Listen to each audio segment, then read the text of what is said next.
আসসালামু আলাইকুম। আমি এখন যেখানে আছি এটা হচ্ছে চট্টগ্রাম এয়ারপোর্ট।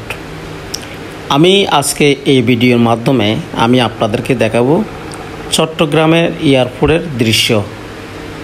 দেখুন ভাই, এটা হচ্ছে যে চট্টগ্রাম এয়ারপোর্ট। সবাই সবার আত্মীয় স্বজন অপেক্ষা করতেছে কখন তার পরিবারের মুখ দেখবে, কখন তার প্রবাসী ভাইয়ের মুখটা দেখবে।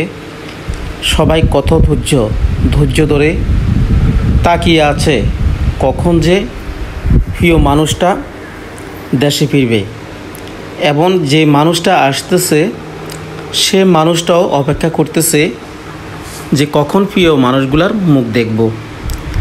ভাই, প্রবাসী মানুষের জীবনটা এমনই হয়, অপেক্ষায় অপেক্ষায় তাদের দিন কাটে, অপেক্ষায় তাদের দিনটা চলে যায়। বছরকে বছর, মাসকে মাস শুধু অপেক্ষায় থাকে কখন প্রিয় মানুষের মুখগুলা দেখব। কারো হতে পারে মা বাবা, কারো হতে পারে আত্মীয় স্বজন, কারো হতে পারে ভাই বোন, কারো হতে পারে ভাই বন্ধু। এভাবে দিন কাটে যায় তাদের জীবন।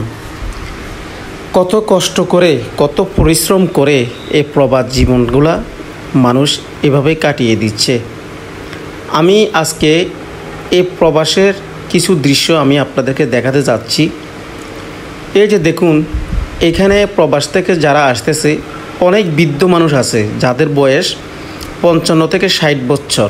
আপনি চিন্তা করেন, এই 50-60 বছর বয়সও তারা প্রবাস জীবনের সাথে যুদ্ধ করে যাচ্ছে শুধু প্রিয় মানুষগুলোকে কীভাবে সুখে রাখবেন। এই যে দেখেন, একটা বাচ্চা তার বাবাকে পেয়ে কত খুশি, তার বাবা তার সন্তানকে দেখে কত খুশি।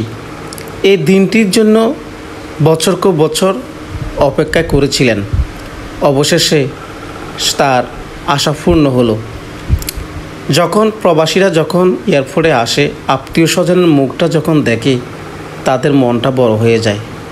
তারা যে এত বছর যে কষ্টগুলো যে করে গেছে সেটা তারা ভুলে যায় যখন প্রিয় মানুষগুলোর মুখটা দেখে। আমি এয়ারপোর্টে ছিলাম, দেখার পরে তাদের এই দৃশ্যগুলো দেখে আমি বারবার অপেক্ষা করেছিলাম